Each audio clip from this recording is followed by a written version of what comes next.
Hello दोस्तों, आपका स्वागत है आपके अपने चैनल हेलो साइंस में। आज की इस वीडियो में हम जानेंगे कि हमारा ब्रह्मांड कितना बड़ा है, इसका निर्माण कैसे हुआ है और ये कैसे फैलता जा रहा है। तो चलिए चलते हैं इस रोमांचकारी सफर पर।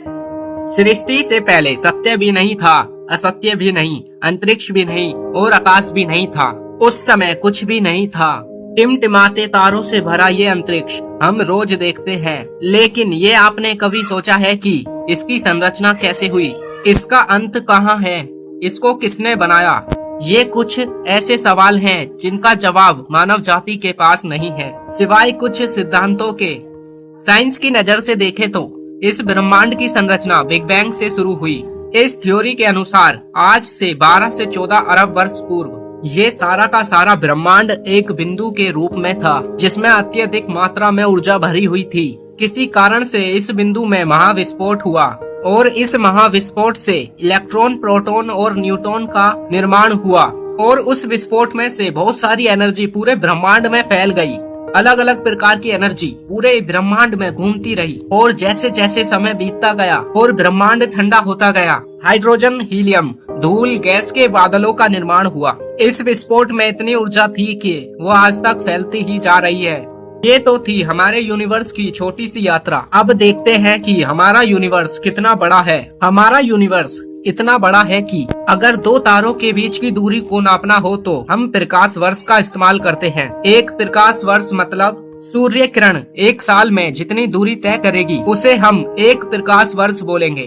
और अगर किलोमीटर में देखा जाए तो एक प्रकाश वर्ष 9.5 ट्रिलियन किलोमीटर के बराबर होता है और लाइट की स्पीड है 3 × 10⁸ मीटर पर सेकंड। महान साइंटिस्ट आइंस्टाइन के अनुसार ब्रह्मांड में प्रकाश की गति से तेज कुछ भी नहीं है और ना ही प्रकाश की गति के साथ कोई चीज चल सकती है। अगर मान लेते हैं मानव के द्वारा बनाया गया यान प्रकाश की गति के बराबर गति पकड़ ले तो वो यान न रहकर प्रकाश में बदल जाएगा। इसलिए प्रकाश की गति से तेज कुछ भी नहीं चल पाएगा। अब हम गैलेक्सी के ग्रहों के बारे में जानेंगे, कौन कितना बड़ा है।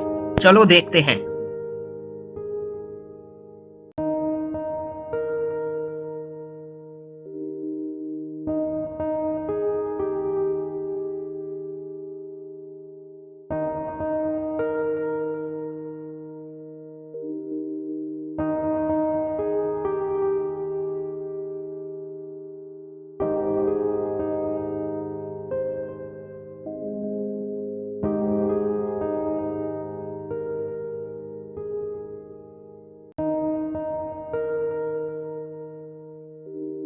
यह सभी ग्रह हमारी गैलेक्सी के हिस्से हैं और हमारी गैलेक्सी का डायमीटर 1 लाख लाइट ईयर है। हमारी गैलेक्सी के सबसे नजदीक की गैलेक्सी एंड्रोमेडा गैलेक्सी है, जो मिल्की वे से 25 लाख लाइट ईयर दूर है। और ऐसे ही अरबों गैलेक्सियों को मिलाकर लोकल सुपर क्लस्टर गैलेक्सी बनती है, जिसका डायमीटर 55 करोड़ लाइट ईयर्स है।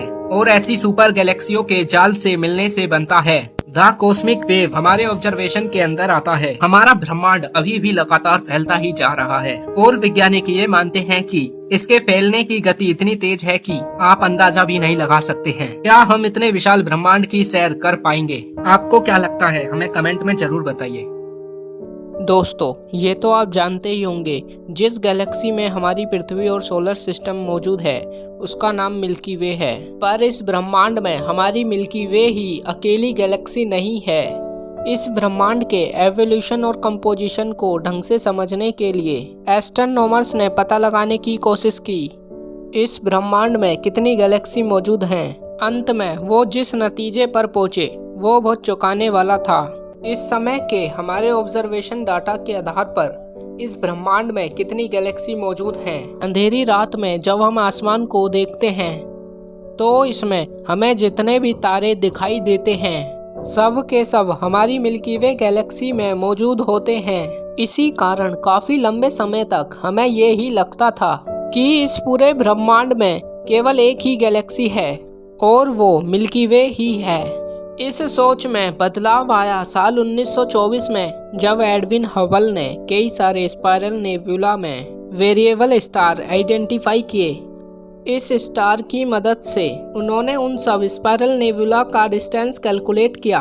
अपने ऑब्जर्वेशन के आधार पर वो इस नतीजे पर पहुंचे कि ये स्टार मिल्की वे से इतने ज़्यादा दूर मौजूद थे कि वो मिल्की वे का हिस्सा तो बिल्कुल भी नहीं हो सकते थे, यानी कि मिल्की वे से बाहर मौजूद किसी और गैलेक्सी का हिस्सा थे।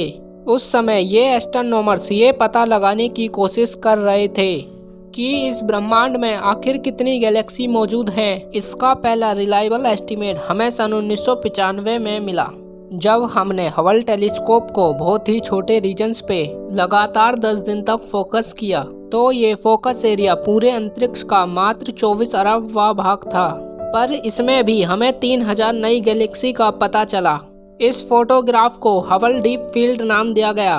अब इस इमेज के केवल सेंटर पर अगले 10 सालों तक फोकस किया गया, तो इस छोटे से एरिया के 10 साल के डेटा को असेंबल करके जब उसे अल्ट्रावायलेट विजिबल लाइट में ऑब्जर्व किया गया, तो पता चला यहाँ कम से कम 9500 नई गैलेक्सी मौजूद हैं।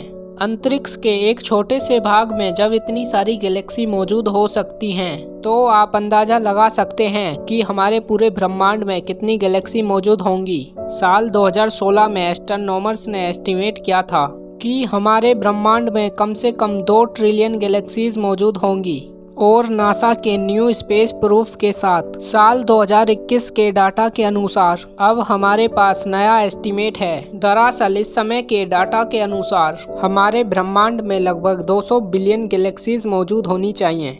ये मात्र एक एस्टीमेट है, जिसका मतलब ये है कि आने वाले समय में चेंजेस हो सकते हैं, पर ये नंबर केवल उन गैलेक्सीज का है जो केवल हमारे ऑब्जर्वेबल यूनिवर्स में मौजूद है, यानी कि ये वो गैलेक्सीज हैं जिन्हें हम अपने टेलीस्कोप से ऑब्जर्व कर सकते हैं। दूसरे शब्दों में कहूँ तो ये केवल वो गैलेक्सीज हैं जिनकी लाइट इस ब्रह्मांड के निर्माण के बाद से हम तक पहुँची है, क्योंकि हमारा ब्रह्मांड लगातार फैल रहा है।